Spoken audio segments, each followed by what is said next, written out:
மயங்கி விழுந்த ஒரு பெண் குழந்தை அதுக்கு மேல ஏறி ஓடி இருக்காங்க. அதுல கொடுமை என்ன அப்படின்னா, ஒரு வீடியோ எல்லாம் பார்க்கும்போது ஒருத்தர் படுத்துட்டான், அவன் இறந்து கிடக்கான். இது வந்து கேமரா வச்சு விஜய் எடுத்துருக்காங்க. தற்கூறியாங்களா? என்னடா வாழ்க்கை வாழ்றீங்க? இவங்க ஒரு அரசியல் மாற்றத்துக்காக வந்த கூட்டம் அல்ல, ஒரு பெரும் தற்கூறிகளால் கூடப்பட்ட தற்கூறிகளின் கூட்டம். ஒரு இவ்வளவு பெரிய அசம்பாவித சம்பவம் நடக்குது, அது நம்மளை பார்க்க வந்தவங்க நடக்குது.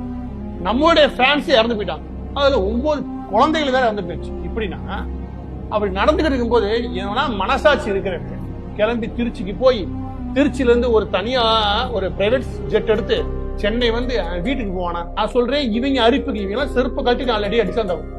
இவங்க அரிப்புக்கு ஊர் பிள்ளை எல்லாம் கூட்டி வந்து தப்பா கூட்டம் நடத்தி அதை சரியா ஆர்கனைஸ் பண்ண முடியாம அது கடக்கட்டும் சொல்லி விட்டாங்க பாருங்க.